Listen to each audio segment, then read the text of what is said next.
السلام عليكم البنات، شراكم شحوالكم؟ نتمنى تكونوا كامل لاباس وبخير وعلى خير يا رب. كما راكم تشوفوا اليوم درت لكم وصفه سكالوب باني، يعني يجي بزاف هايل. تبعوني البنات نوريكم الطريقه. اول حاجه عندي البنات هنا ملح، عندي مغرف صغيره من الكزبر، عندي نص مغرف صغيره من الفلفل الاحمر، عندي نص مغرف صغيره من الكمون.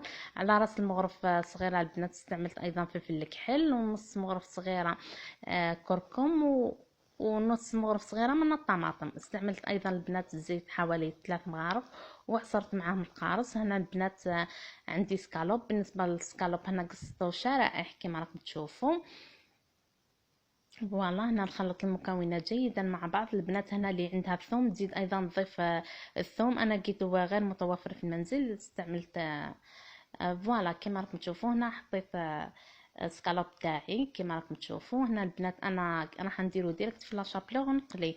هنا البنات كل وحده والوصفه تاعها. انا ما يعجبنيش البنات نديرو في البيض ومن بعد في الفارينه. فوالا نخليه البنات يرتاح ساعه، بعد ما ارتاح ساعه عاود تخلطوا جيدا كما راكم تشوفوا، ونحطوه هنا ديريكت في لاشابلور. قلت لكم البنات هنا اللي تحب تحطوا في الفارينه من بعد البيض من بعد لاشابلور عادي. البنات انا ما عجبنيش، ساعدتني الطريقه هذه ديريكت نحطو في لاشابلور، جاتني تسمى بنينه احسن.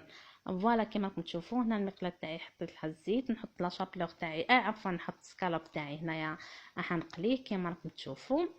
فوالا هنا بعد ما طابلي قلبته كما راكم تشوفوا.